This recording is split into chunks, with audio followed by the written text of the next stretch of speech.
9293CX 106.5 Milwaukee.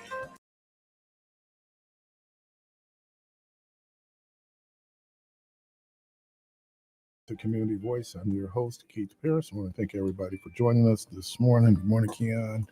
I know Michelle is busy. Good morning. Carvey, good morning, sir. Good morning, everybody. Good morning, Keith. Thank you, Michelle, for pointing out for people like us how important a day this is. Today is National Thesaurus Day.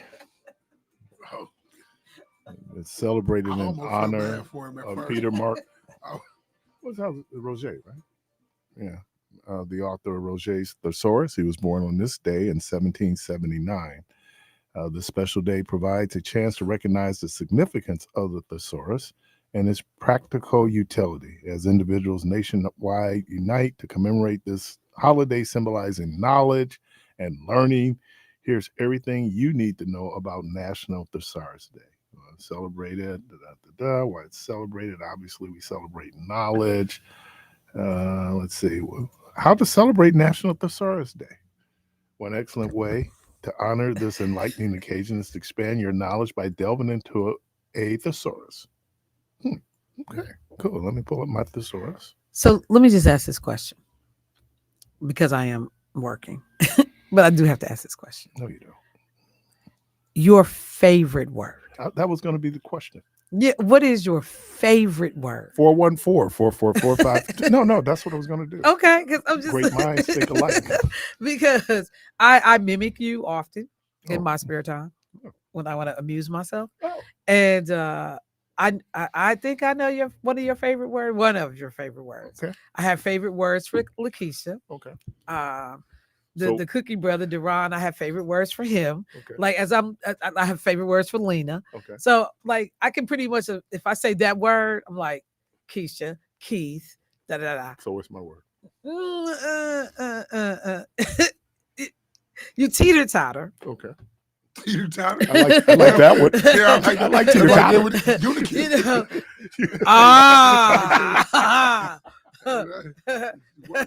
As opposed to epitome, we gonna come for me.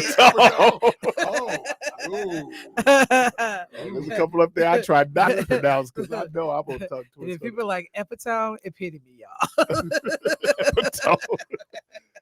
So what's my favorite word? What are my favorite words? You obviously have a lot of words. You like pedagogy. Oh my God. Oh my God. And I'm not even a teacher. I love pedagogy. I love that word. Yes. You like pedagogy. Because I was such an awful student. And, I don't know if they had it in their pedagogy classes in college, how to deal with an idiot like me. Yeah, that is that's a good one. And there are two others. And one of them, like, it's escaping me at this moment. Like Representative Myers, Lakeisha, she loves to say millage rate instead of taxes. Oh. And it irks my whole soul. But millage rate, that's her like. Here's one I rediscovered. Which? When I first went into the ministry, you have to learn the rites of the church. And a lot of these rites sometimes are Latin words. Yes. And so the word I love, and I heard it again when Dr. Calvin Butts was memorialized, obsequy. Obsequy? Obsequy. What does obsequy mean? That's a memorial service. That's a funeral. An obsequy. An obsequy. Like that became one of my favorites because even back in the day, I pointed out, So use it in a sentence. We will honor the life. No. Obsequy. Yes, we will extend one of the rites of the church, which is obsequy, to Michelle Bryant. Okay. That's what a lot of people miss. Like a lot of times we were talking about funerals and how in the Black church, we allow the family to put together the funeral. Right. But in more formalized traditions, it is a script. You follow that. It does not deviate. If you're Catholic, those scriptures that you use have been picked. But all is tied to slavery. Huh? all of that's tied to slavery. I don't know if all that's tied to slavery. A lot of it is tied to slavery because we weren't afforded the burial rights that were traditionally afforded people from various faith communities. We weren't afforded the ability to even use their cemeteries frequently. Yeah, and so we actually had to come up with our own services and traditions. I mean, I know you don't like it. I know you know. But that is just the reality. A lot And of so that here is a comes lot of your our word. stuff is grounded in. Here comes your word. What is my word? Here's your word. What is my word? I think we're coming up on the anniversary of hearing this word. And this is how it's pronounced. Inappropriate. Are we coming up on the anniversary? I had never heard that word used like that. Poor Mandela Barnes, when he got up, inappropriate. She takes it and breaks it down into 5 words. Inappropriate. It is a 5-syllable word. Every time he breathes, inappropriate. It is a 5. So the fun lines to open a syllable word that you really like, or if you want to really impress people. Oh, I had one that I was using wrong for years. And so listening to my idol, Ron Banks. And Ron Banks was my closest friend in college. And so Ron Banks came up to me one day. And I guess he must have took a sociology class because he came out of his class. He said, "You know what, Keith? These people around here they're just being mini myopic." Which is a phrase. And I run around going really was not I was repeating it. Come on, What that would be redundant? It would be completely redundant. Hey, you remember aggregate? Somebody was just I got in trouble. I got in trouble for that. We were doing a fatherhood class. Mm-hmm. A young lady who is our fiduciary person came up, and I was saying, "Look, how we do it is not an aggregate. When we look at child support, it's not an aggregate." And she comes up after. They didn't know what you was talking about. They seem like they did because people don't want to like when I do this with you frequently. That's why National Thesaurus Day is your day, because you will start explaining something and you'll just get rolling. And I'm like, Keith, tell people what that means. Keith, explain that. What is that term? I do it to you all the time. That's what a dictionary is for. Hey, bruh. Michael Eric Dyson. I don't have time to be looking up. I don't have time to be looking up everything you say. I'm missing the message because I got to go look up your words. I heard a word yesterday, and then I heard it. We had the folks on. Who did I have? Because we were talking about. The sister was on Dr. Williams yesterday. Okay. And what is this term when a person is considering suicide? Is it imagining? It is something like, depressed. Well, that caller, I'm gonna get you. I'm gonna pull up this word I heard yesterday because then I heard it again in a session that I was in on Tuesday. So again, 414-444-5250. One of your favorite words, your word that you really like. All right, caller, welcome to the program. Good morning. What is it again? Suicidal ideation. Ideation, where you, what is it, idealize? Mm-hmm. Is that where it's going? Okay. Good morning. Good morning. How are you? I'm fine. Hey, look here. I appreciate the highbrow conversation this morning.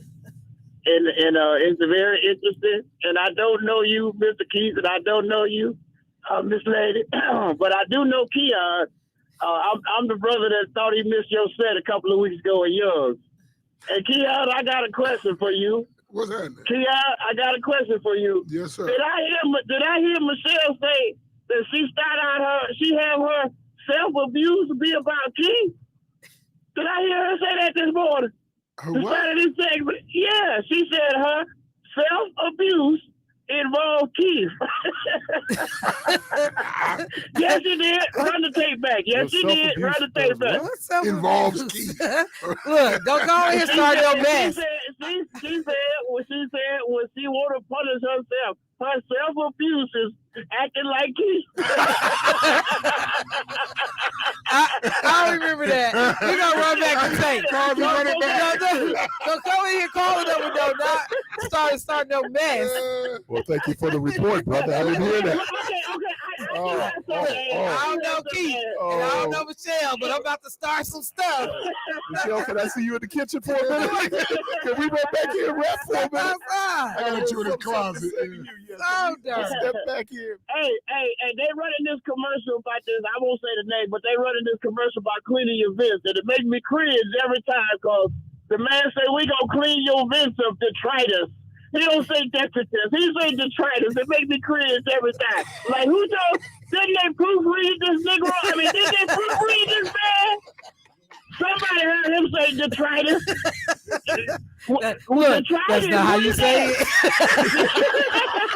That's not how you say it. Unicue. I know y'all. Have a good day. For him to be like somebody that don't know us, he show called in here gun and he carry it on. Detritus. Call it. Look, that's What not how is you it say called? it. Detritus. I think Oh, he said it- detritus? I don't know. Look, I'll All right. I'll deal with bugs. She really doesn't. She cringes. Oh, you and me both. Hey, she'll point her finger at a drug dealer with a gun. But ants and little red beetles. Caller, welcome to the program. Man, happy Vaseline Day. You too, player. And it's also National Thesaurus Day. Sorry. Man, yo, go. He said your highbrow conversation. Eyebrow conversation. And then he took it down 14 notches. What's up, man? Hey, I'm gonna take it all the way down with this one. I got a word for you that I heard from a brother. Tell him happy petroleum jelly You know, day. he's from Milwaukee. He said, man, that food was gooder than the mud. Gooder, yeah. I like Gooder gooder. than the Who mud. says gooder? A lot of people say gooder. Gooder. A lot of people say gooder. Oh my It's up there with god! Bigley. I've never That's heard why that. they vote for Trump. I've never heard that. What was the word again? Trump? You never heard Bigley. of No, gooder. Gooder in the mud. Gooder in the mud. My auntie just said it last night. Ooh, that rice you made was gooder in the mud. That's gooder than the mud. No, sorry. Here's what I like Who to y'all Hey, rapping? Trot, you got to remember she's an implant. She's from Yonkers, Alabama, by way of Yonkers. but speaking of gooder, you gotta love mofo. She's from overseas. Oh, You gotta love mofo. you know, if you say overseas, forget you, man.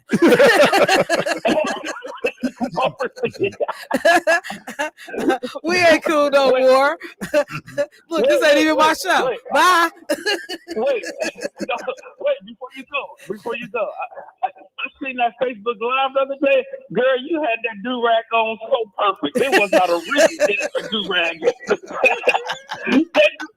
That do-rag was perfect. You know It was not a wrinkle in that thing. Whatever you gonna do it well. Lay it down. That's You gotta all I'm lay it saying. down. I got street cred on Isn't my that do that's an amazing piece of chemistry, though, where you can take silk or nylon And get put on waves in here. my hair. Get it? No, that's what it does to the word. You get waves, or that was always for the original do rag.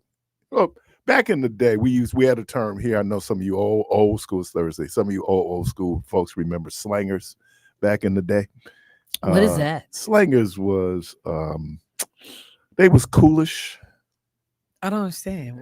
What They had a certain stag and style. They were older dudes. This is like in the 60s. and they were called slangers? Called slangers, which later became slanging, Yeah, became drugs. But Right. this was like guys here who dressed a certain way. Slangers. Slangers. Okay. But never one of the heard things they all had was processes. Okay. And you remember when they especially do was at the Papadoo and they'd have it on the side, you know, you laying it down so you got your little On the silk. side. Yeah, so your Papadoo would come out and you got this, you laying this down. This is kind of Fry line lay to the side. Yeah. Clearly you all did now. Here's the other reason why. No, Here's another reason why I love words is because second through the fourth grade, I was in speech pathology. There was words I couldn't pronounce. And there's still words I can't pronounce. Like what? You got to catch them. Maybe simple words too. Simple words too. There's not the big ones. God. I know my god brother who's deceased. He could not say fruit to save his life. He would say fruit. He would bring that R in and he'd roll it, fruit. I was like, because that's what it is. it's fruit, man. Yeah, over here. But some other country, frit. Frit. Well, my grandmother couldn't say spaghetti. What would she say? Spaghetti. Spaghetti. Really? Oh, Yeah, my grandmother would say spaghetti. Well, get you some of that Ammonia. spaghetti. Like the thing. Ammonia. Yes. That's that ammonia weather. Ammonia. Oh, as opposed to pneumonia? That ammonia weather. Wrap up. Oh. Yeah. Well, the thing people say to me all the time that I don't hear, but people say instead of saying ask with a K, I say axe. And I'm like, I do not. You do not. I'm You like, do I not. know I No, don't. And you people do try not. to like push that off. I'm like, I don't do that. I'm very conscientious of that. And speaking of words, and caller, I'm gonna grab you right away. Speaking of words, I did go see American Fiction. A great movie. I am behind, but I'm planning to do that. Please, That's on the please. agenda for this weekend. Me and Rhonda went Tuesday night, had the theater to ourselves. Oh, Nobody went to see it but come us. on. I hope. But anyway, it's great. It's great because of just how you use words. This guy's a writer. It's great. Caller, welcome to the program. Good morning again. Good morning, sir. My word is obstacleize. I was taking a class at UWM. The professor was Dr. McNally, and I used to use that word in my papers, and he told me it was not a word. So I learned to continue using my word and parenthesize SIC as intended. And I want to give some credit where credit is due. Critic. Dr. Virginia Scapper was on this program some years ago. She's a linguist, and she said that this English is not our language, and it does not do what we want it to do. So we have to modify with changing the words and body language. Amen. And y'all have a good one. And that very word at the end, a good one. Critic. Critic where critic is due. When we march on Washington, we will jogatize. Well, there's two churches that if the old school way of pronouncing their word, Jordan Missionary Baptist Church. What is that? Jordan. Is that Jordan? Yeah. Jordan. Mm-hmm. And Like Sharon Jordan. a lot of the older folks didn't say tabernacle, they said tabernacle. Yeah. I So know when you lie. No, tabernacle. And so Nobody said tabernacle. They did. When I Listen, went, listen, they listen, that did. book I Yes, just they read, did. Thunder of Freedom, she actually writes their stories in their language. So the woman that wrote the book, when she's talking about individuals, it's funny reading it too. It's colloquialism. Tabernacle. Tabernacle. So whenever I go over to preach, I said it is good to be back at the nickel. Good. And people know what you're talking about. They knew what you was talking about when you said Jordan. Uh-huh. And I got one for you from those folks from the great state of Mississippi. They would say hope. I want the Lord to hope me. As opposed to what? Help? Help. Somebody just texted. Gas station chicken, gooder than a mug. Gooder than a mug. Gooder than a mug. Chester fried. I like how people work their shots in. Like, y'all, we gonna revisit this again. So she's so black, but she won't eat gas station chicken. Right. She ain't that black. You listen to Community Voice. I'll be right back.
All right, welcome back to Community Voice. Phone lines open 414-444-5250, 414-444-5250.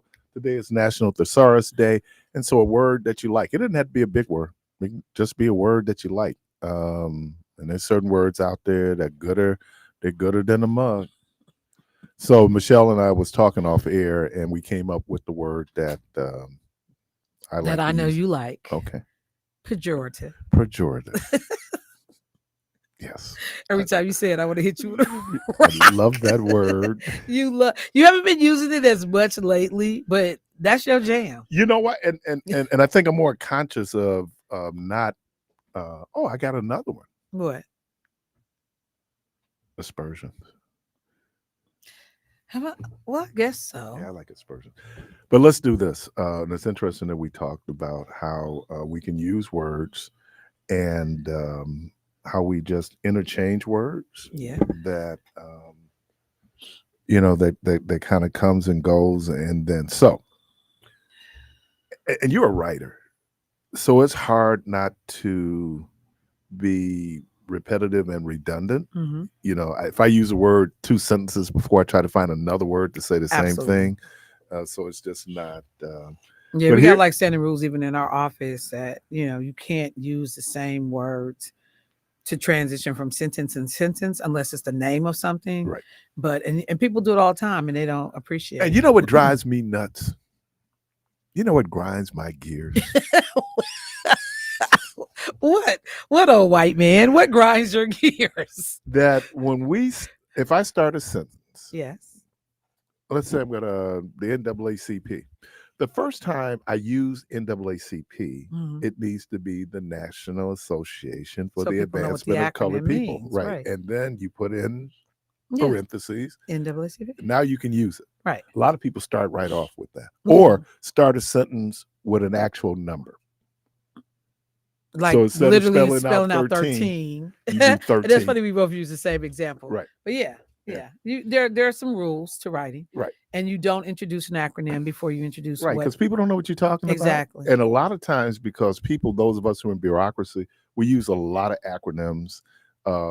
It's shorthand. Because even U.S., like if in writing U.S. president, if in that statement that you're writing, and even journalists don't do it today.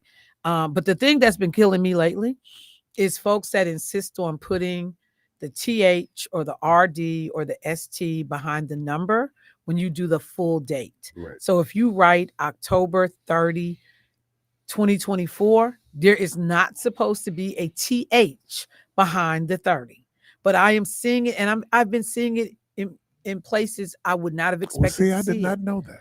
No, you do not put the TH, the RD, the ST, any of those. I forgot what they're called because they're actually called a thing. But if you do the full date, if you don't put the year on there, then you say April 30th. Okay. But if it's the full date with year, and people have been driving me crazy because everybody does. I hope y'all paying attention because this is going to be on the test. So I hope you're taking copious notes. Oh, that's your word. You like copious. Oh, yeah. Like, Larry Gross. What's the word? You keep it up? Let me see. Experience. Yes, sir. And credit with a K. Oh, okay. Spell it again. Experience. You need to have experience before you be talking about some Well, now that I have you here, Reverend Dr. Ward, help us with this. There are 3 words, and I want to know, how do we properly use the words? All right. Oh, you don't go. And just so you know, Carvey said that be on Facebook. Yeah. Barbara checked in, and her word is intentionality. Oh. It's a lovely word. You know the word back in the day. You were a little girl then, but back in the day, you was a young. Because I'm about to hit Carvey because he was like, she was. How far was that? She was never a little girl. Like, what year are we talking about? When people used to say, this piece. To go like, yeah, with this piece, we're up in this piece. Yeah. The word that changed that piece now, I think, is space. I hate space. I try my best not to use space. Really? In this space that we're in, like everybody thinks they sound so like, Right. I don't know. I do it too. Yeah. Though. I cannot. Oh my God, I cannot. And I'm gonna tell you what word Sacred space. that grinds my gears. What grinds your gears? Wait a minute. It's a phrase. It's not a word. Okay. I feel some type of way. I know that bothers you. I cannot stand grown old You people. said that. Young people, you still don't have a vocabulary yet, then feel free to say, I feel some type So of that's way. for people with limited vocabulary. But Negroes with a vocabulary, how do you feel, bruh? Are you angry, depressed, sad? Homicidal? How do you feel? But I'm saying, she just made me, and in my feelings. You too old to be talking about I was in my feelings. All up in your feelings.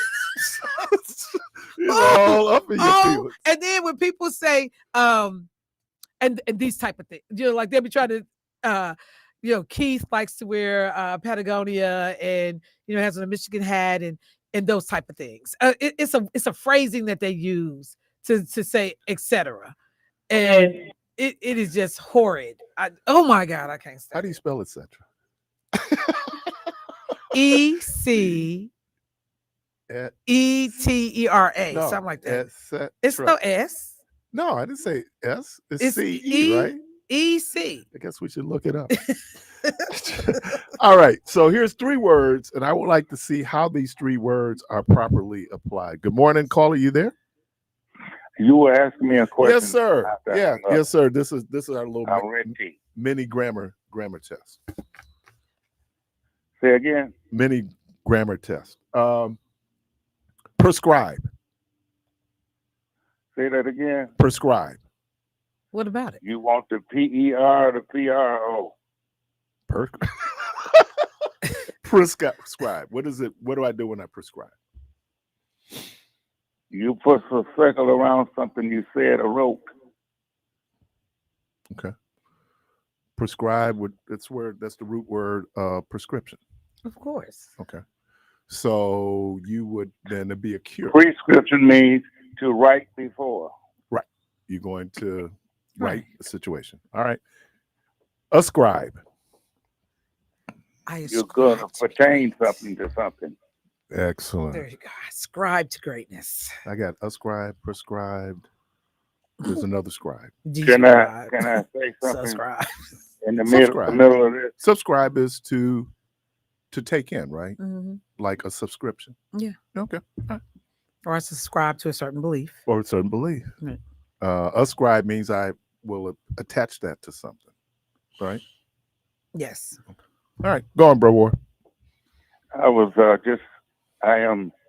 have not been teaching for 60 years for nothing.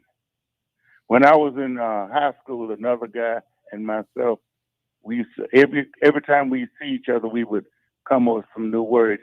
And I came up with this in the 10th grade.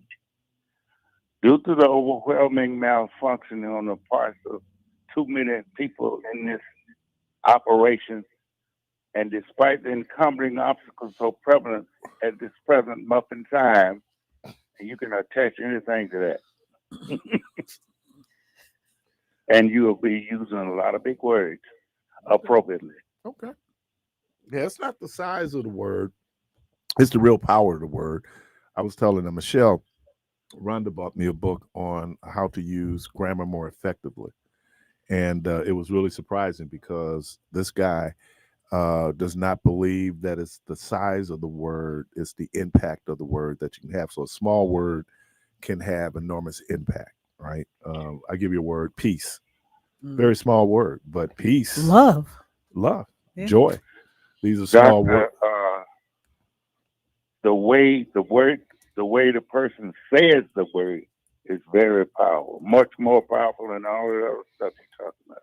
Yep. And another thing, the best rappers use the preacher style, don't they? They're good rappers. What did he say? They use the preacher style. Oh yeah, call and response. Captivate. Oh, here we go. Always gets back to slavery, don't it? Always. Call and response. Dude, Call and response. That is. did you see Ludacris's clap back at Cat Williams? I'm He done. I'm done. made a rap. He did a rap Okay. response, and Cat Williams actually tried to do a rap back. And I'm like, Cat, know your strengths, bro. And that's what he was talking about. Wasn't that the critique he had of Cedric the Entertainer? Exactly. He don't write jokes. Yeah. He's an entertainer. And I really thought, like, do you not see the hypocrisy in this moment? Right. You gonna come for a rapper trying to use bars, like, and your stuff was super weak and just atrocious, quite frankly. But Luda just straight slapped him, and then did like something at the end, and I was like looking at Luda like that looked like some guy, because he like grabbed his neck and kind of like you gonna mess around and get hurt. But I'm gonna talk about that next week on my show. But just because, so like I said, people keep asking me, and it just keeps going and growing, and I'm like, Cat man, why don't you stop, dog? So 15 minutes. Huh? This is 15 minutes. But he didn't need it. He already had 15. He already is Obviously, on. he thought he needed it. Man, come on. He did. He obviously thought he was. Talking about the Shay Shay piece. No, I mean, it's he's doing after more Shay. since Shay Shay. No, because I finally seen that. Yeah, because he did Luda on Shay My Shay. auntie put that on, and then she walked out the room, and I was cooking for her.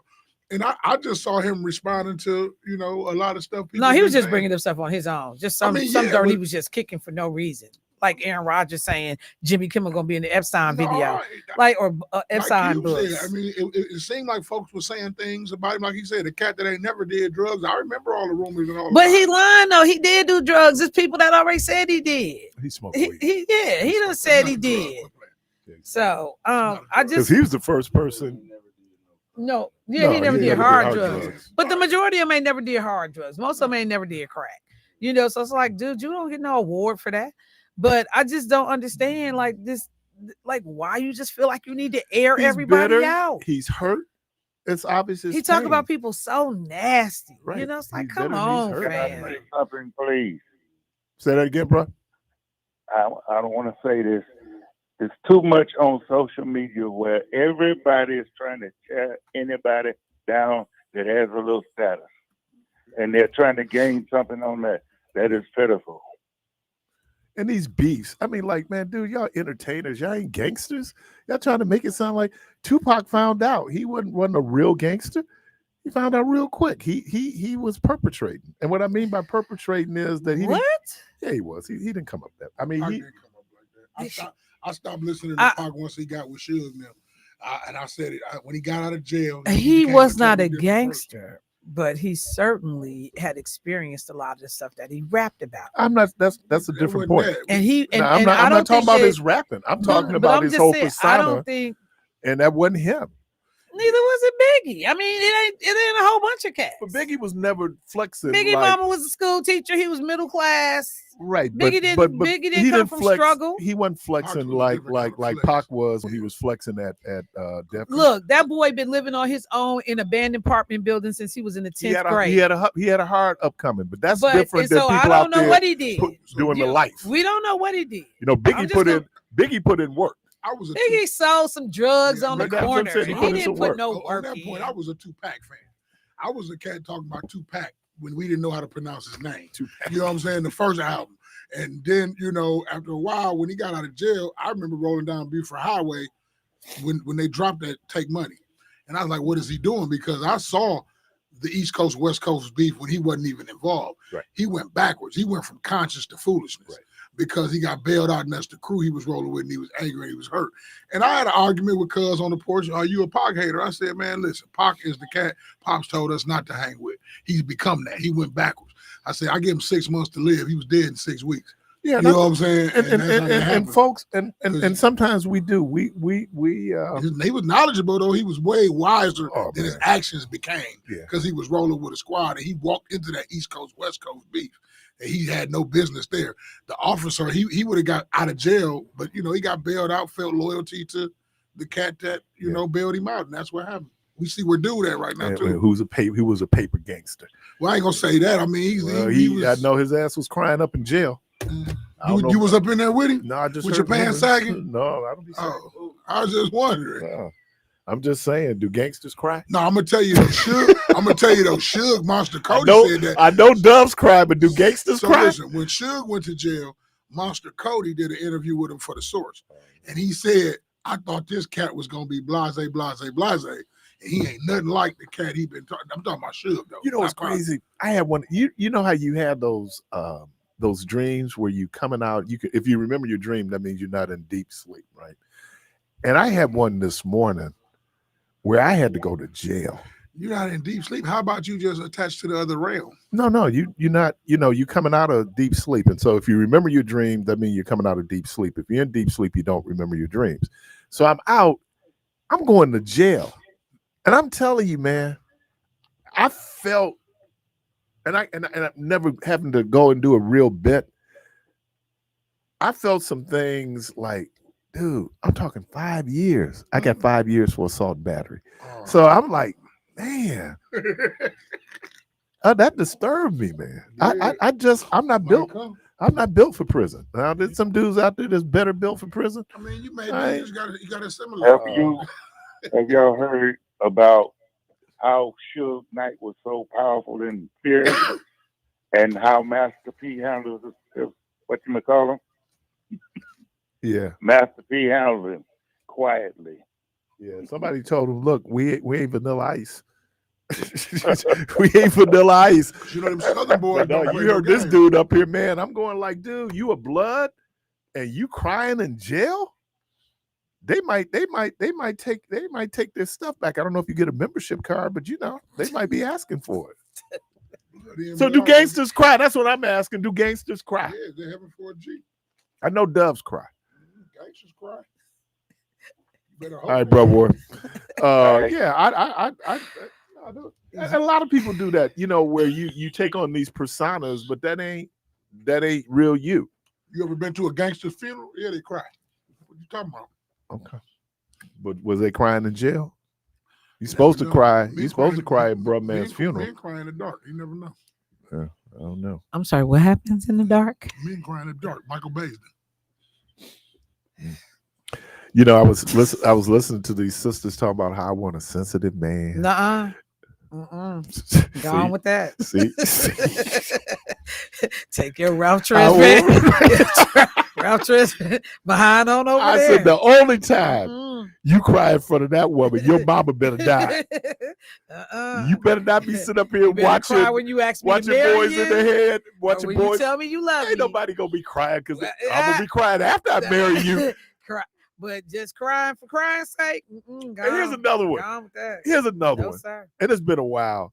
Dudes don't be crying at weddings. I'm sorry, you don't be crying, yes, they man. do. They tear up. Be crying. They tear up. Well, why they tearing up? Because this is the happiest day of their life. Like when their child is born. Enjoy it. They get emotional. Enjoy it. They tear up. But I will say this though. I was talking to my son. My son. So Atlas and Taylor went to go visit her family. I hope she ain't listening. They went to go visit her family. So my son called me this past weekend. He was like, I think he called me like at 3:30 in the afternoon. He was like, Ma. I said, what's up? He said, oh my God. He said, I see why brothers leave home. I said, what? He said, the freedom. Oh, Jesus. He said, I didn't get up until 2:00 this afternoon. The first time I've had to talk today is right now. Yep. I went to KFC and to Chick-fil-A and got me food from both and didn't have to do no special orders. No, get something for the baby. No. He said, the freedom. He said, you know what I'm getting ready to go back home and do? Get back on my couch and in my drawers. He said, I love him, but I ain't got to see him because I'm for the next 2 days. Trying to understand marriage. What do you mean? I'm still trying to understand it. And I've only been doing it, 27 years. What is there to understand? There's a what lot don't to you understand? I mean, seriously, what is it? Why do bros make stuff way more complicated than it has to be? We in this. We in this. And we're going to figure out how to take care of one another in this process and come up together. No, we don't. No, we don't. We do. We should. No, we don't. We should figure out how to support, uplift, take care of, be there for one another, and have figured out what it is we want by way of a life. Hear all of that? And go make it happen. Hear all of that? And you said we made it complicated. Why is this difficult? You just gave me the schematic. It's not. dude, That's good work. why did you get married in the first place then? Because I loved her. I loved it her. No, you got married because she had some bad shoes on. I know why you got married. Loved it her. She dressed her behind off. I know why you get. But like, why is this? This is not complicated, bro. But what your Y'all son, make it but way what, harder. What your son pointed out is the deficit of being married, having to live with the person. Marriage is great. It's great. It's living with Like, the person that's difficult. The other thing he said was just like, will now change how I go to his house. He said, and the remote is exactly where I left it. I could put it on the table. I walked away. I came back. It was, and the TV is on the same station And love that I woman. left it on. And love that woman. And then he said, I don't have to put my remote in my drawers no more. Love that I woman. was like, your underwear. No, I mean, He's like, yeah, on the side. Because So they can't find the remote. what Gross. Just, I will never touch his remote again. What caused me Where he came from, to get married, and then you say you stay married, right? But when I'm looking at it, and then and you hear it a lot. One of the reframes, I don't know if it was your case in your marriages.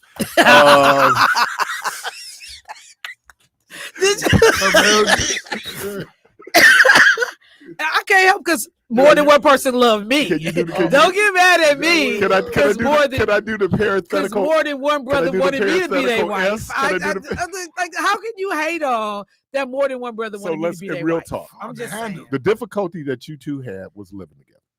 No, that was not it. Well, living together, if you're not getting along. No, that was not it. That was not it. Right. In my first marriage, it was about and I want to be as respectful as I can about it, but we had differences in our I will kind of say in our worldview. Right. I was a person that's much more grounded, community focused. My husband at the time, he was C-suite, access, mobility, arriving, the right circles, the right groups, and I didn't care about that stuff. Okay. And so at some point it overshadowed. There was a conflict. Yeah, it overshadowed, values wise. But if you're married, if you're not married, it is not. And let me be clear. We didn't hate each other when we got divorced. Loved each other to death, but we just had different values. And that's what I'm saying. So you hear terms like compatibility, right? But it's the living, it's that shared space. It's the same conflicts in some ways you had with your siblings, sharing a space with someone that you have an intimate relationship with. It is. But that sounds such a physical situation. Not physical. It is physical. Hell, you living together. I mean, but that's the thing. Like, well, I guess I'm just trying to be specific about it, because on the physical side of it, I knew I was bringing somebody into my space, or I was coming into somebody's space, or we were joining each other's space. I said each other's space. I did see you tried to jump on me. Over that piece. But that this is the decision that you made, man. And I'm sharing and I'm not saying that they're share my love. But share my world. There's benefits. My world. In your world. But there's also some crazy stuff in your world. And I'm just saying, what I'm saying is that but it just goes with the what territory. Your son just pointed out was he loves that woman to death. Yes. He loves having his son in the house. Yes. But he loves being by himself too. And then therein it lies like when Rhonda goes to Miami. Once I get used to her not being there, she's back. So stupid. She's back. So now I got to start putting the remote back in my drawers.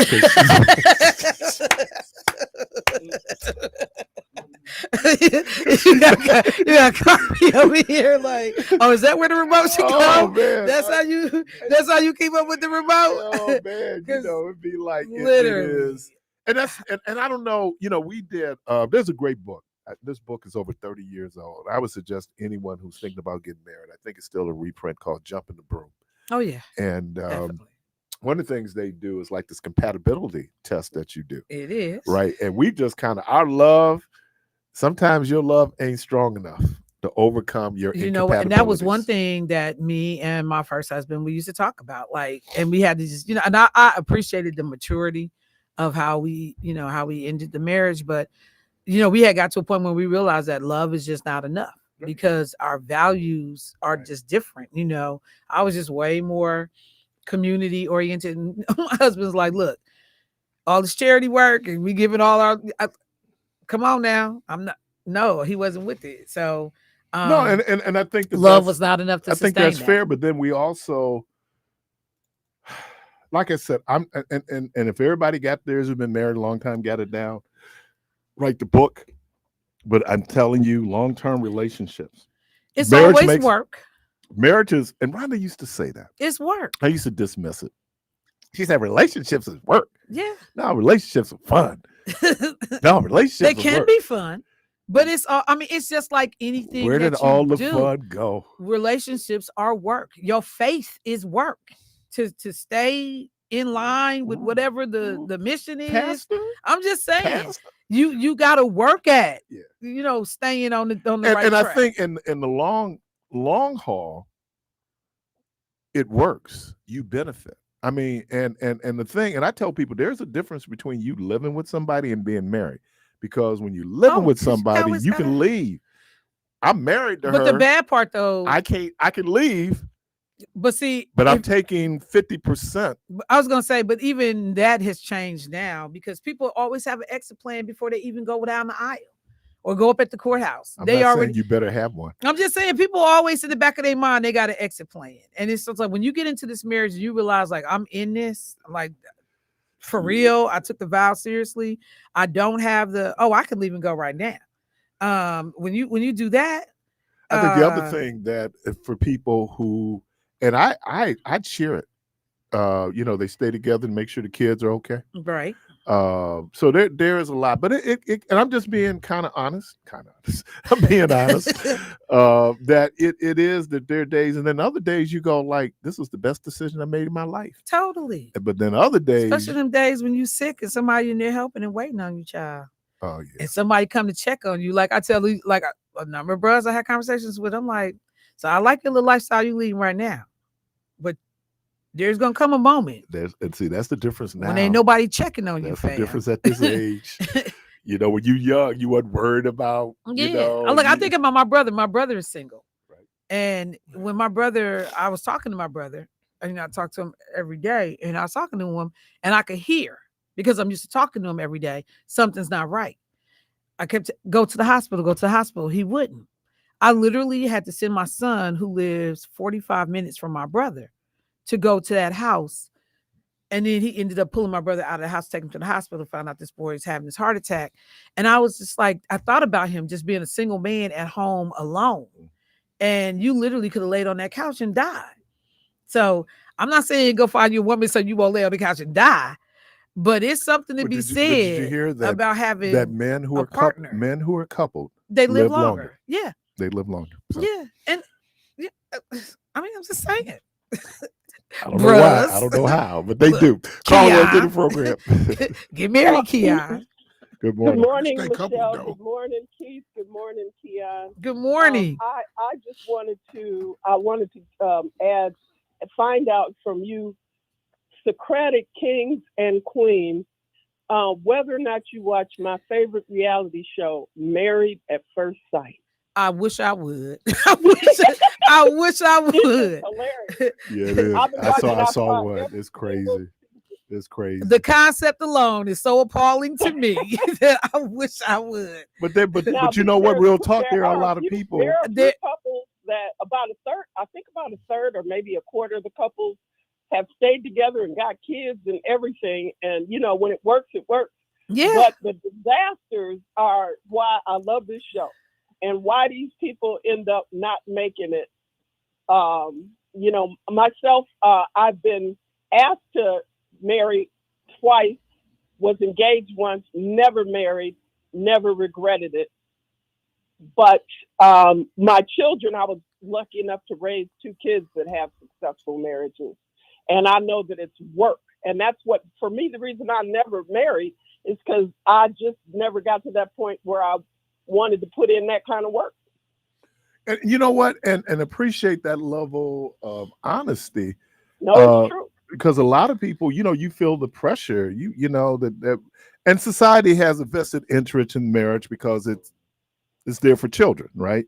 Now the reality is my wife and I have been married and we don't have children because we understand marriage is more expansive. But I think that there is always societal expectations that people do it. Look, there's a big market in June and September targeted to women getting married, right? It is, right? In June and September are the big months. And so June and August. Is it June and August? I think it's June and August. I don't know. I know it's June. Because I wouldn't have done it. We got married in The time April. I was engaged, I didn't want to wear. I wouldn't wear a diamond because of what went through, what people went through in Africa to mine diamonds back in when was that? That would have been in the 70s. The blood diamonds. And just everything about the way people did marriage, I had a different idea of what I wanted if I took that step. I just never got there. And I believe that's why my kids have successful marriages, is because they never saw me or participated in a bad relationship. If I had a bad relationship, they didn't know it. Well, you know what, and I hate to use this term, broken home, but we came up where we saw divorce and we saw some other things, and the fact that we're still married, we marvel because we didn't necessarily see a model. I remember Rhonda got frustrated with me one time and said, "Look, I'm being the best husband I know how to be because what did I see? I didn't see it." I mean, so you're learning. And unfortunately, your learning can impact that other person because they're also learning. Here's the other thing that I think, and I always talk about it, selfishness. Because you get married, you don't become any less selfish. As a matter of fact, what you will discover is that you really begin to build silos. I remember asking this question a few months back. Is there such a thing as privacy in a marriage? I mean, do I have this space that is my private space in a marriage? Now, some people make sure that their space is protected, but they want to be all up in your space. Is that like me eating off your plate? Now, my daughter was close to 40 when she got married. My son got married just before he turned 20. He got married just before he turned 22. He's been married 22 years. And, they've had marital counseling a few times. Mm-hmm. You look at them as a couple, they love each other. But I've talked to my kids, have talked to me openly about their relationship and the work that they put in. And I really love the fact that they were able to do it because I wasn't. I think the other thing is you have to, when you're talking marriage, you're talking long game, right? Mm-hmm. I mean, you are talking, because I figured this piece out. That part of me marrying Michelle is that I'm willing to share my material goods with Michelle. I know it sounds really simplistic, but that's what marriage is really based on. Marriage is based on property and prodigy, right? It's two things. I don't find the for men. No, the law. It's the law, Michelle. That men wrote. Finding somebody with like value. The last person I dated for a long time, we didn't agree on everything. I'm atheist. He was a religious fanatic. A lot of things we didn't agree on. Right. But we got along for all of that time because we respected each other and loved each other. Right. But we didn't live together. I wasn't trying to live with him. There you go. I'm telling you that it's that shared space. Yeah, that makes it difficult. I mean, and again, if you had siblings and you love your siblings to death, how much tussling was going on in that crib? Oh, as soon as my mama left, we was at it. My parents left the house. Right. We was right. It was on because you sharing a space with somebody that makes it. Because now if you're right, if you're going home, oh man, I got anticipation, right? Yeah. And they ain't leaving. They still here. I'm still here. Well, I thanks for letting me contribute to the discussion. Appreciate you. All right. Caller, welcome to the program. Hey, what's happening, man? Hey, what's up? You got it. Hey, at work I had a couple friends who had their houses and they lived by themselves. Mm-hmm. And they used to trip me out. I used to be so mad. They say everything stay the same when I get home, just the way I left it. And man, that is wow. I would just be like envy of them cats, man. And Cause man, I come home, man, it's like war. Man, you got to start cleaning and the dishes and Yeah, I'm the telling dog you. ain't been outside yet. It's like, dog, you ain't did nothing, Melded lifestyles, dude. man. I am really kind of fastidious. Did you just say, dog, you ain't did nothing? Like, The dog ain't been outside. I said, man, you ain't did. I got a son and three. oh, you don't think that was going on while you was at home? I mean, while you was gone, managing them kids, moving stuff around, feeding people, fixing meals. The bridge. You don't think none of that was happening? Hey, when I was married, Michelle, my wife used to get up as soon as I come home from work. So you been there all day. See. And now you want to get up. Choices, bro. Hey, what our lawyer say that his girl wanted to commit suicide, and she called it a job. She said, "You had all day to kill yourself. How you went down your home?"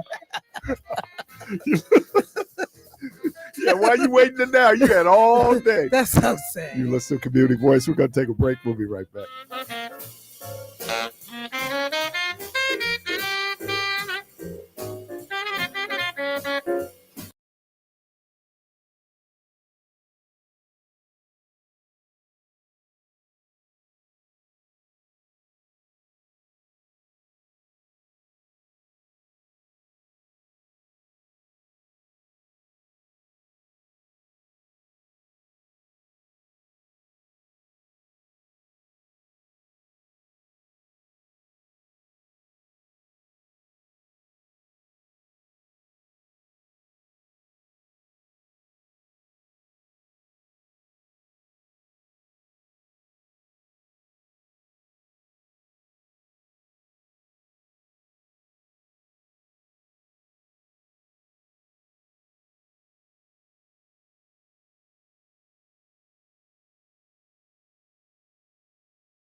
inside Community Voice on WNOV 860 AM and 106.5 FM with your host, Keith Parris. Jamming. That's not Bob Marley, is it? Oh, that's right. You could talk to me. I just couldn't hear you. Welcome back, and it's Third Thursday, and we're joined in the studio by the good folks of the Wisconsin Black Chamber of Commerce. Good morning, folks. How's everybody? Good morning. Good, Why don't how you are introduce yourself so folks At the know? Black Chamber moment. Oh yeah, not Black Chamber moment. My bad. And I should be saying that because I kind of help with that. You made it. We're inside the Black Chamber moment, so I'm gonna start all the way at the end, and then we'll work our way back to Ruben. Hey y'all, it's the Shotty. How are y'all? Hey, it's Lashina McElroy. Hey, it's Ruben. I don't have a hey. But Sheena, you've never been here before, have you? On a different show, but not with the chamber. No, I have not. Oh, what show was that? So that was with, what was her name? Oh my goodness. That was. Faith Colas. Yes. Oh, there's always something good. Yes.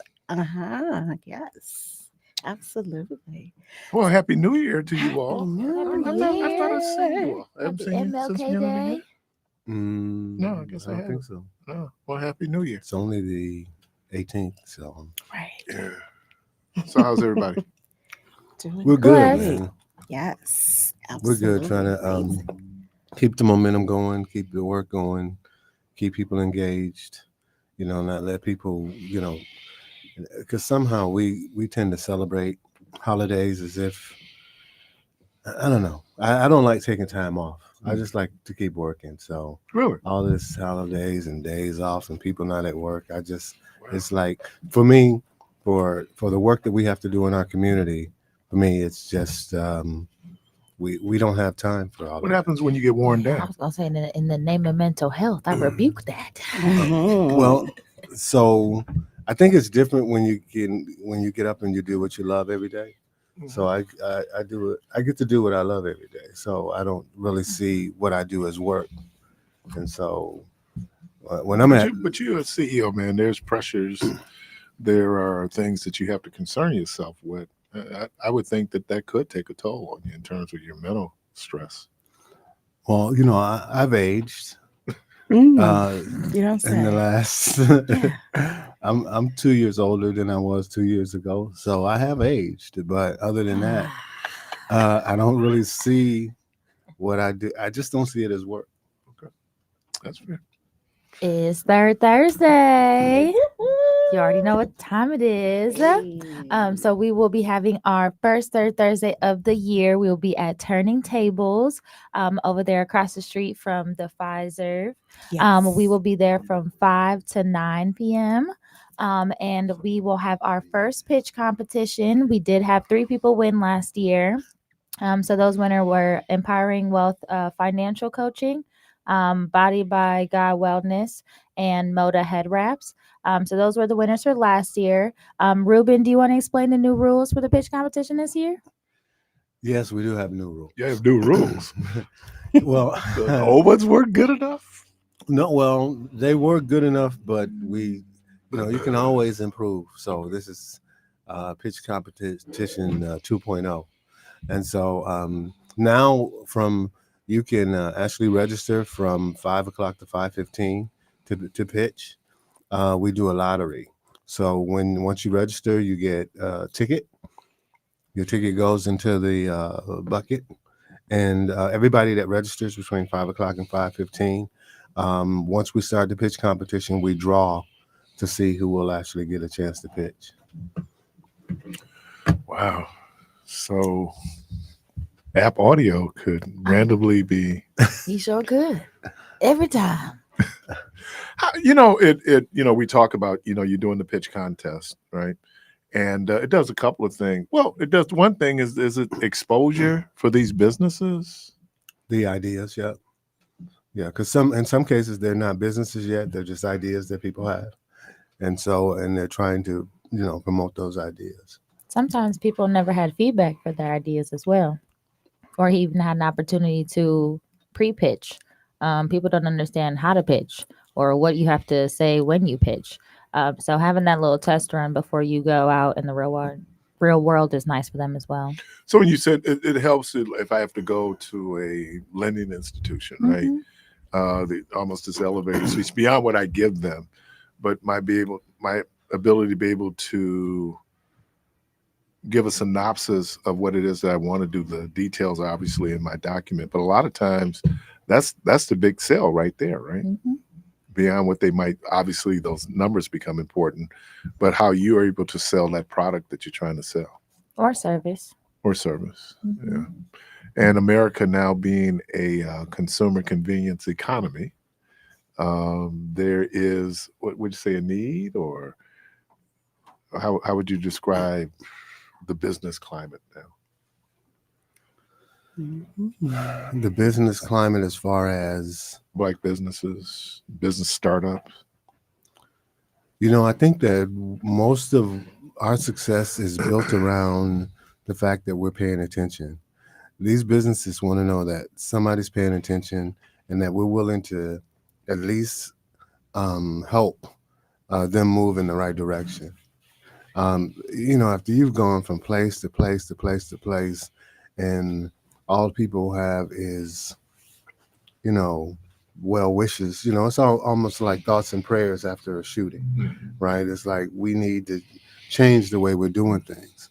And so because we've changed the way we do things, and we make some kind of resources available to everybody that comes through our door, it's appreciated. And the businesses show us it's appreciated by continuing to show up to our events, continuing to ask us to do more.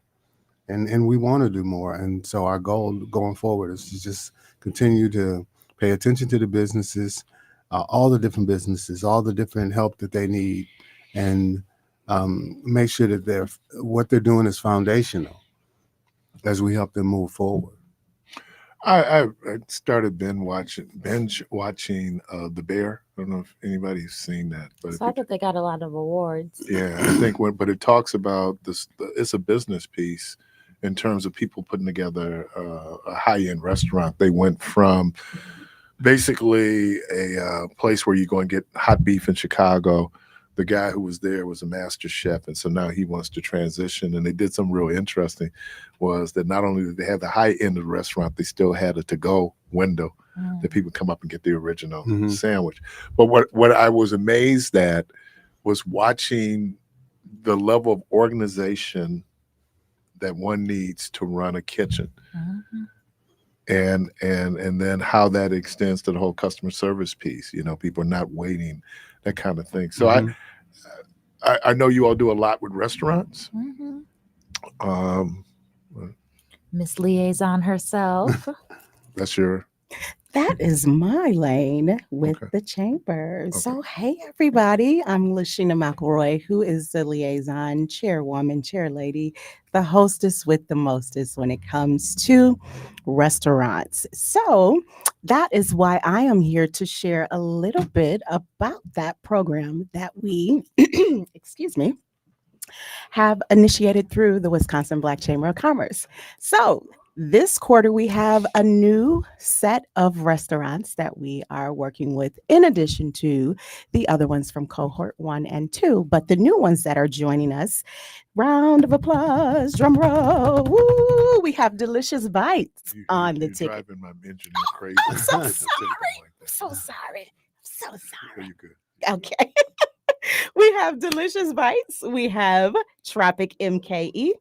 Mikasa Sukasa is joining us, and Brothers Backyard Barbecue, in addition to Mr. B's and Miss Perkins Boys on the Grill. So those are the 6 that we will be working with for this first 6 months. Perkins Boys again, huh? Yes. We still got unfinished business. Yes. Got a little work to do. But so when I'm talking about that, and that when people go in, would it be helpful, or is this offered where, let's say you're doing a restaurant? I know you all focusing on the customer service piece, right? But part of what drives customer service also is what's going on in the kitchen. Absolutely. Right. And so when Mhm. you all are talking about that, is that something where people can get? I didn't realize. I just thought you cooked. No, way more. It's way more than that. Way more. And Mhm. so that's what makes it can be very rewarding to be in the restaurant business, but it can also be Very pretty difficult. challenging Yeah. at the same time. So how do we do that where people getting in, basically how they set up the kitchen, how they get the work out, that there is this sense in our community sometimes, which I find amazing that you would even have to go in to remind people the importance of customer service at a business. Mhm. That Yeah. Well, I remind people all the time that most of our businesses are first generation, second generation businesses at the most. So we don't have a history of being in business. So we don't have a lot of those fundamentals that are important to business. We don't always pay attention to. The whole idea of the customer is always right. For some reason, we know, that's just not one of those that things. don't have the food. Right. Right. For some reason, might just be that has not crazy. been one of those things that we have taken ownership of. The customer is always right. And even though, okay, we know the customer is not always right. However, that's not how it works, right? That's the customer is always right is the thinking that you want to be able to go in with. And it's tough. I stopped going, as a matter of fact, Viaggio's. I stopped going there because they followed me around when I went into the store. And the fact that they followed me around, I got offended by that. And so I never went into their store again, And so, um, again, but I understand the environment that Viaggio's was in, right? This was when they were at Capitol Court, Mhm. right? And so, we just got some work to do when it comes to understanding how that customer is always right theme is supposed to help you to be able to deal with all different kinds of customers. So do you think that people are so into their product or service that they're missing the whole customer service piece? I used to say, because I had to teach customer service, that your best customer service is with your worst customer. Absolutely. And now there's some people, if you got attitude, I don't know how you're going into a public space to sell, like you're easily offended because look, there are all kind of people coming in, but the bottom line is they're spending money with you. Mm-hmm. Absolutely. Yeah. How is it you don't like people, but you want to be in business? And that those two People things, business, right? right, You ain't making cabinets. Right. right. I mean, you're actually doing something where, and then you're right, the feedback that you get from folks, and I don't know. We had started off today as National Thesaurus Day, so one of my favorite words is pejorative. So you try not What to is it? pejorative. What does that mean? That means that you don't want to put a negative on an entire group of people. Mm. So sometimes our tone is, so when we say black people That's do this, pejorative. it's pejorative because Ah. all black people this does not apply to. Does that come So from but there prejudice? is Does that come from prejudice, or is that its own little word somewhere? it comes from Does it come from prejudice, or where does that word come from? I have not looked up the root. Okay. I have The to, you know what? etymology I'm gonna of do the this word. etymology We need on to the look break. it up. Don't you Yeah. worry. Boy, those UW Madison grads. I'm a UW Milwaukee grad. Oh, UWM? actually. I thought you were UW Yes, I'm a Madison. Panther. Oh, Panther. Go Panthers. Uh-huh. You listen to Community Voice. We're inside the Wisconsin Black Chamber of Commerce moment. We're going to take a quick break and we'll be right back.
kids the name Najee because of Najee. Kind of go out and, but that's interesting you say that. How many people name their kids Michael because of Michael Jordan? You think they're, or certainly Michael Jackson. For sure. Yeah. Yep, the Michaels, the Martins, Jermaine. Mm-hmm. Yeah. It's amazing how, I know we're here in your moment, but it's just amazing how you can look at names and you can tell what generation people are from primarily when you hear that name. You know, like the Deborahs.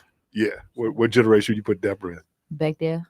How far Because back it's Deborah Ann, somewhere right? back there. Back there. Deborah's I'd 70s. say, Oh, no, they They we wanted still a got some Mercedes. Mercedes now. Yeah. We still got Mercedes. The Mercedes.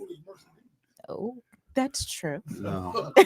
But actually, as a name, Mercedes goes back. I don't think they Mercedes. Yeah, I don't know. It's gonna be early 80s for Mercedes and it goes Hennessy's back and back to the Cavassiers. 30s. Yeah, it goes back to the 30s. There was Oh, an actress named Mercedes McCambridge, and most people don't know her. She was in, but she's the voice of the demon in The Exorcist. Ooh. Okay, And so they we used had the one Mercedes back then, right? I'm just saying it was one. Right? But how many do we have now? All the Mercedes, all the Angels, all the Dorothy. Yes. Lexus, yeah. Yes. Right? Mm-hmm. Which one was that? The Alizé. Nevaeh. Heaven Alizé. backwards. Alizé. You know Yes, the Alizé. Alizé. I give you a name that's really, I think it's kind of cool. He doesn't, I don't know how he feels about it. I think Cavalier is a great name. Well, Like it. Different. No, I mean, because and then they call him Chevy, but Chevy is not part of that word at all. It was that Chevrolet made Cavaliers, right? Right. But man, I think that's cool. Yeah. Look, my mama named me Keith. So what, ain't nothing glamorous, ain't nothing sexy about Keith. Right. It's fine. What do you mean, right? I'm just saying Keith. You should go right. Yeah, you right. How'd you get through your life with this? See, we got special names. We ain't got them problems. Yeah. That's true. Yeah. That's true. But you know, we talk about it. My mom's name is Cliffy, Cliffie.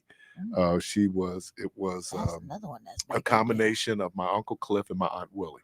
It took me a little while to figure out where it was. And I hated my mother's name. Oh man, when I be in school, they go, Keith, what's your mama's name? Cliffy. I can't spell you. And it's funny, even when I go pick up her medicine now, they think Cliffy's a guy. Right. Right. So there's never they just accept that. But anyway, we divert. So we got a lot to look forward to this year. Oh yeah, we're working on a lot, man. And so, you know, our biggest challenge is transition. So we got about a year left in the grant that we have, and so we have that, and then we have about a year to prepare for what happens next, you know, after the grant. And so we want to make sure that as an organization that we are steady. So we're having a lot of meetings, we're having a lot of conversation around what our strategic plan is for getting through this year, and that's where we're at. And you have you mentioned something, this idea of sustainability. Mm-hmm. And so are you putting things in place now over and beyond when this grant ends that you still have talk about sustainability? Well, yeah, right now we're looking at, because y'all was Wisconsin Black Chamber of Commerce before the grant, right? Correct. Absolutely. Correct. The difference is resources. So once you have resources, it allows you to do more. And so we want to, and that more is, you know, we kind of pierce reality with the more that we did, right? And so to be able to serve the number of businesses that we serve, over 650 businesses have come through our doors. Each one, the only requirement that we made the only requirements we've made for them is that they come, they hear these fundamentals of how to grow their business. And if you do that and you listen to the guidance from our coaches, that we will infuse up to $1,000 into your business just to let you know that we're serious about the information that we're getting out to you. And so that kind of pierced a reality that nobody does that, right? Without putting a whole lot of conditions on you being able to get funding. And so what we proved is that you don't have to put all these conditions on people in order to get them to do the right thing. And so we have a lot of businesses that are really working to do the right thing.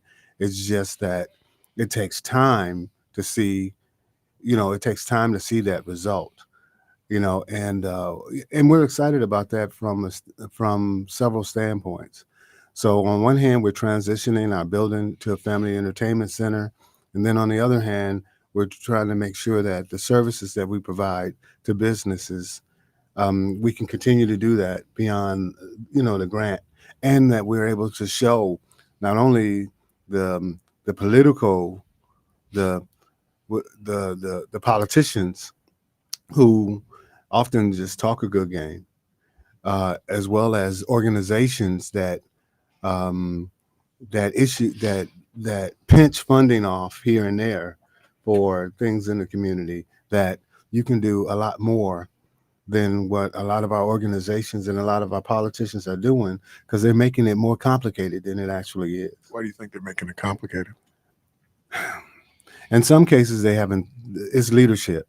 They don't have leadership that is visionary, and all they know is what the person before them did or what they learned in school. So it's a question of ignorance.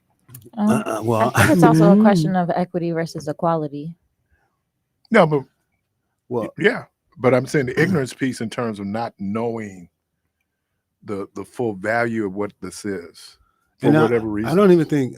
Well, maybe some of it is ignorance, but some of it is just not paying attention to the stuff you should be paying attention to. All right. And so I love Congresswoman Moore. I do. But when I heard her, when the president came to our facility and she spoke and she said, I'm going to ask Joe Biden exactly what he's going to do for Black business, when I'm showing her what he's done for Black businesses, right? I'm giving a list of things that we've been able to do for Black businesses directly because of the funding that the Biden administration gave to the Evers administration to give to us to be able to do what we were doing. It's like, how do you as a congresswoman not know this? How are you not following? How are you not aware of this? And so when I got questioned about what Gwen had to say, what Chevy had to say, what everybody who spoke had to say, the question to me was, how do they not know, and how do they not see what you've been doing?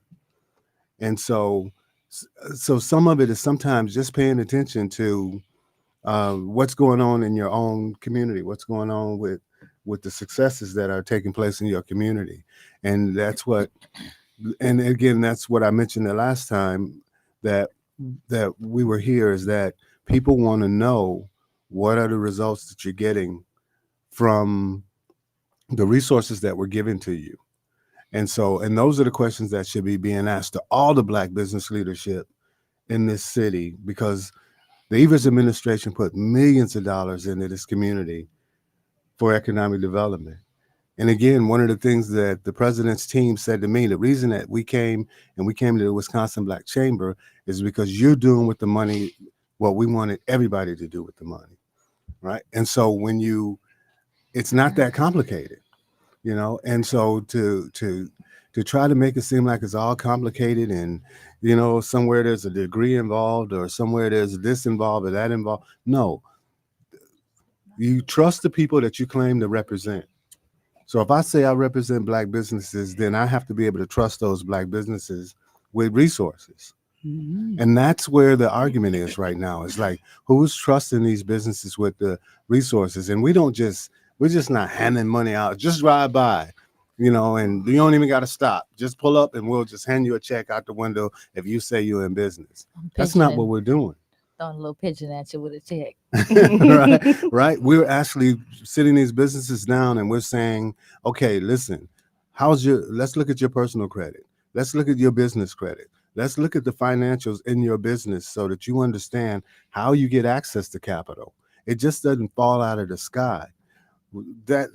Or let's look at this system. What is this certification system over here? What does that mean to your business, right? What is this Justice 40, and why are they putting money in Justice 40?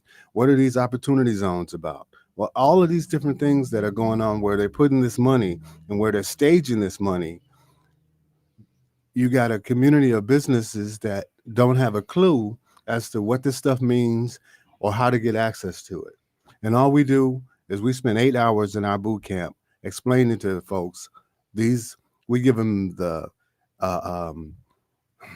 we give them you know, in your face. This is how this works, and throughout the day, you know, we got all different kind of businesses in the room, right? But throughout the day, everybody's going to see themselves in what it is that we're talking about.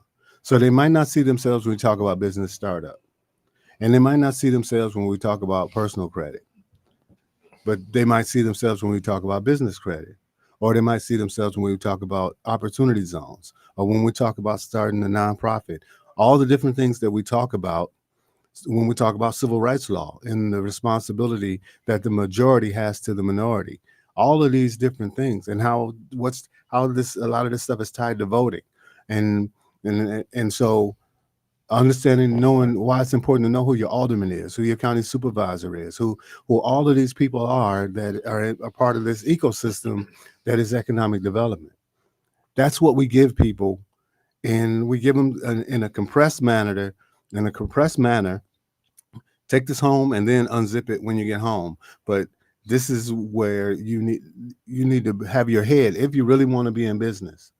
Now, if you're just playing around, you're going to find out in our boot camp that you're just playing around. If you're just playing around, you're going to find out when you sit down with our coaches that you're just playing around, because they're going to tell you that, hey, you're just playing around. You're not serious about being in business. Because if you're not focused on these things, these are the things that are going to allow you to be successful. Ain't no shortcuts. White people are not the problem. Mm-hmm. On this level, as what we're talking about now, it's not about blaming white people for the conditions that exist. It is about us understanding how the ball has been hidden, and us showing you here's where they hide the ball, and you can get to it, but you got to understand the system that is in place that's keeping you away from the capital that you need. And we're all going through it. We're all personally going through it, because if you work for the chamber, you have to be working on your personal credit.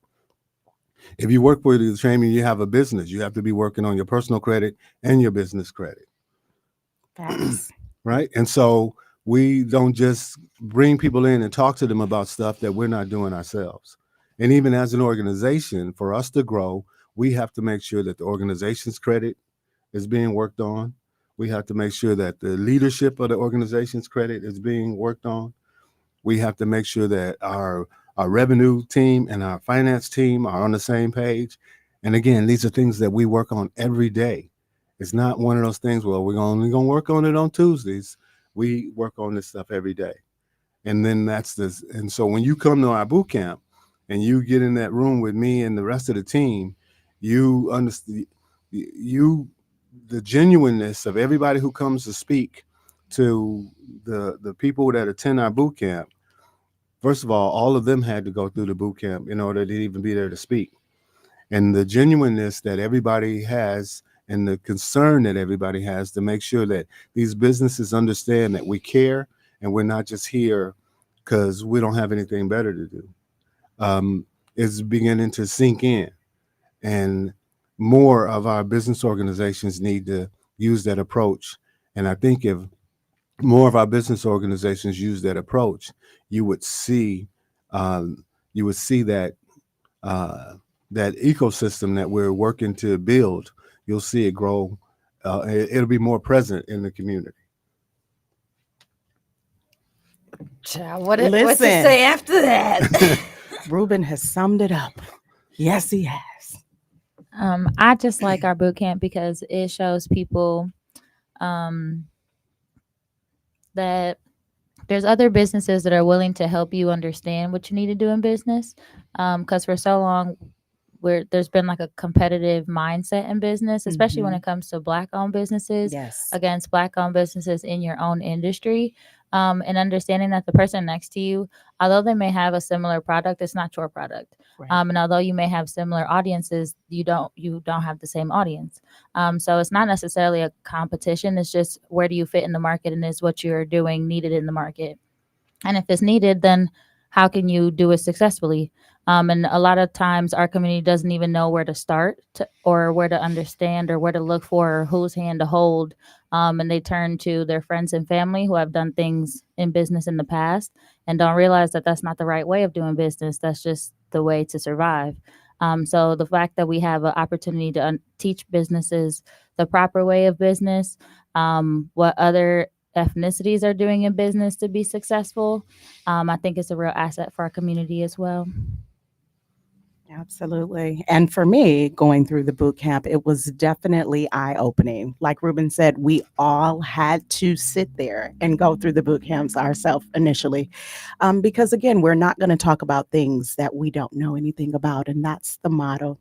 And so I looked at it as a cheat code. He literally, every facilitator that got up shared the cheat code to the system. And if you work the steps and not afraid to do it, you will position yourself within 3 months when we check back in with you at that 6-month mark and then at that 9-month mark to see what that progress is, even if it's something as small as boosting your business credit or your personal credit up a few points. You will see that if you work the steps and you do what we've asked, you will position yourself not only financially, but also to create that generational wealth for you and generations to come as well. So love it. Have you been to the boot camp, Keith? No. Do you want to? I'm gonna get back. Good try. Hell no. Well, I think, as you were speaking, I kept thinking you can take a horse to water, Mm-hmm. but you can't make them drink. Sorry to be so trite, but No, and that's about when I address the room, I say there are some of you. At the end of the day, you're going to see being in business different. Some of you are going to not get anything out of being here today, right? Because some of them there are just there to be able to meet the requirements to get $1,000, right? Yep. We know that, Facts, right? But it's a numbers game. It's a numbers. This whole being in business is always a numbers game. We know everybody is not going to do what it is that we guide them and direct them and instruct them to do. They kind of do that at their own peril, right?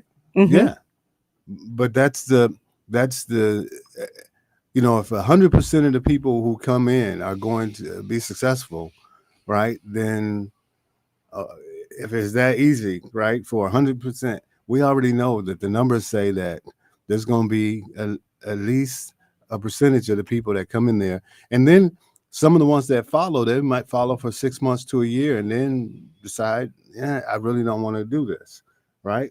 We know it's a attrition.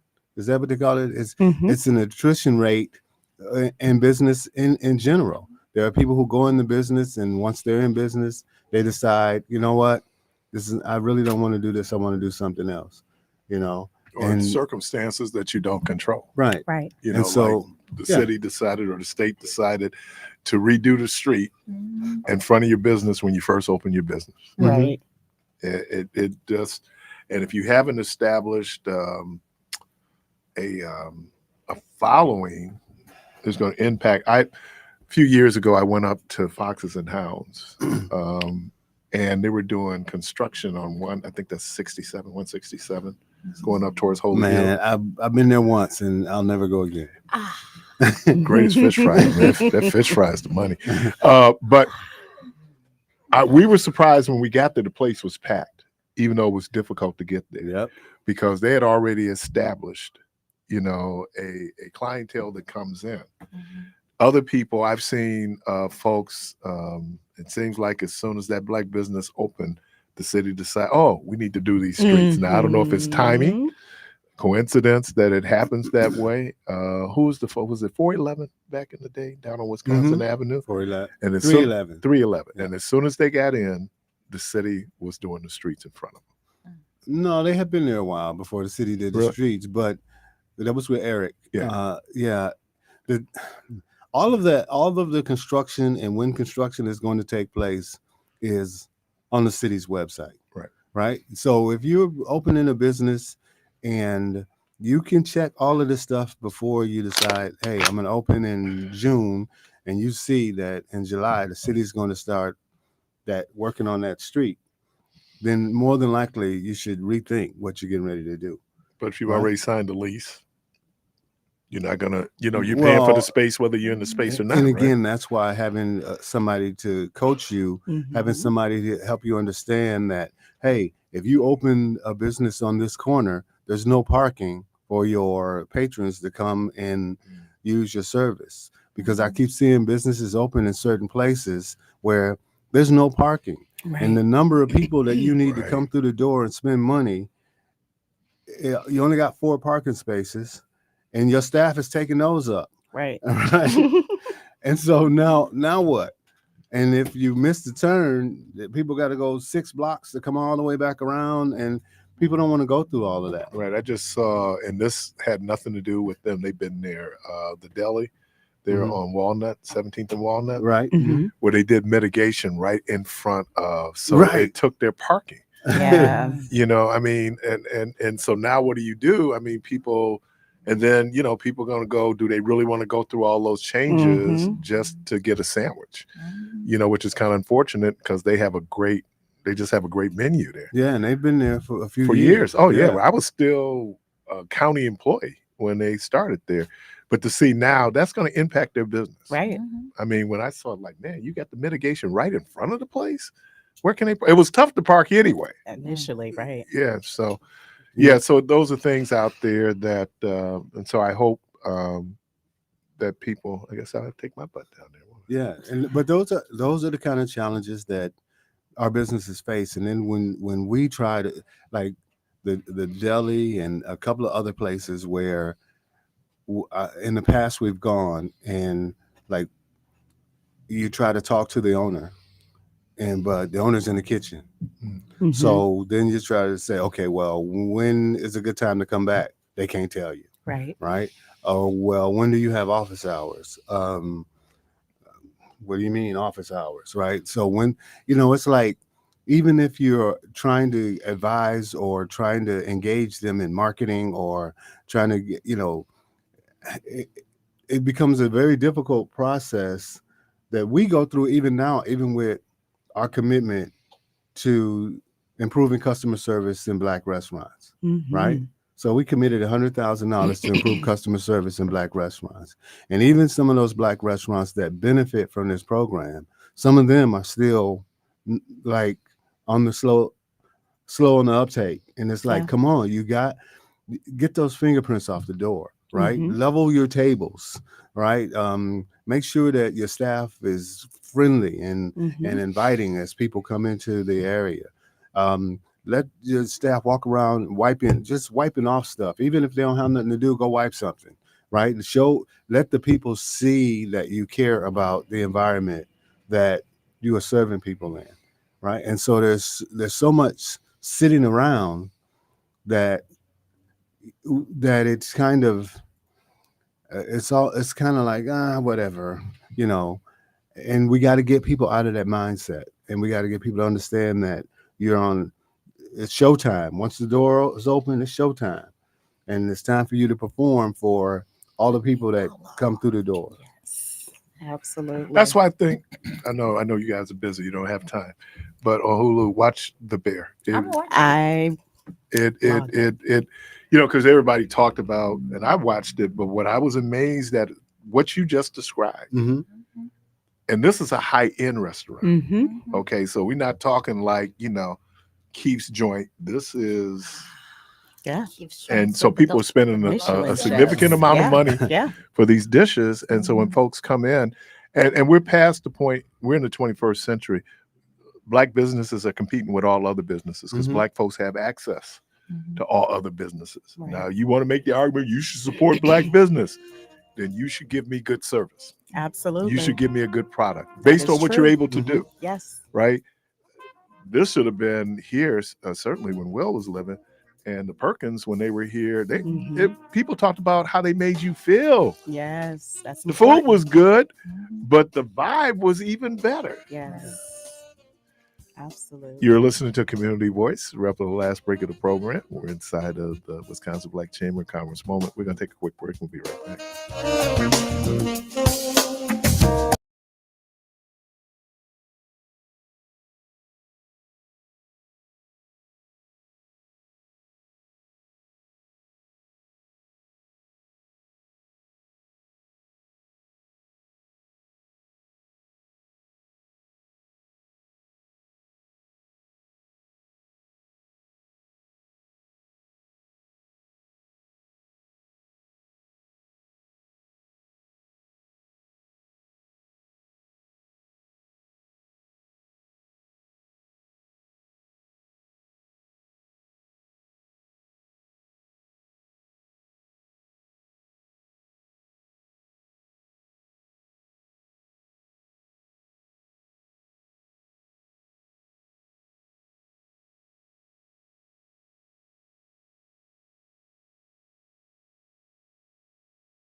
You're inside Community Voice on WNOV 860 AM and 106.5 FM with your host, Keith Parris.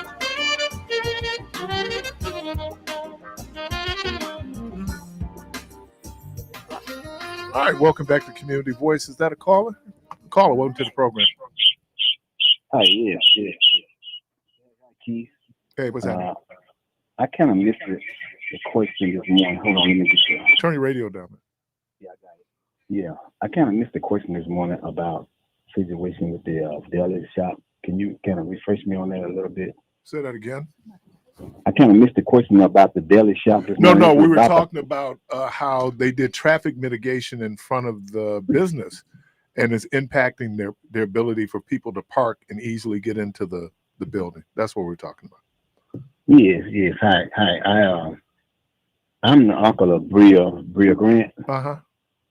And the house that she lived in, I used to live in that house. Okay. And I ran a couple of daycare centers back in the 90s. Okay. And I requested for more capacity in my daycares up on 47 and Center Street, and the city denied me a couple of times. Okay. Because of parking. Right. So I went around the city and I took places of like schools, for instance, right there at my house on 51st and 53rd in Keith, where they had the Yeshiva Jewish school there. Mm-hmm. And they was parking like all down Keith Avenue, and there was no parking for the school. So I challenged the city on that particular area. Okay. Where there was no parking for the school there. They was parked all down Keith, and the residents couldn't even park in their own parking in front of their house because of the school teachers and faculty. Right. And so when I presented it to the city, I just presented to them the pictures in the area. And the school built the second and third floor there for more capacity. Mm. And I just went and taken it to the city, and they didn't even challenge me. The next thing I know, they just sent me an occupancy permit for the number of people that I wanted in my daycare. Well, there you go. All right, man. Appreciate it. And it's good. Bria talks about you all the time, man. So to hear your voice, man, I hope I get a chance to meet you. Not really, because she nothing but good things she says about you, man. So appreciate you. Oh yeah. She's good. She had a good upbringing. I put it in. You raised her right, right? She got it. Right. My mama said, act like you got some home training. Appreciate you, man. Exactly. Let me thank the good folks from the Wisconsin Black Chamber of Commerce inside the Wisconsin Black Chamber of Commerce moment. Well, I'll see you all later this evening. At Turning Tables from 5 to 9 p.m. If you want to register for the pitch competition, get there anytime from 5 to 5:15. See y'all later. The good Lord willing, the creek don't rise, and I did not steal it from Michelle. Hope to talk to everybody tomorrow, and as always, go for this place of peace.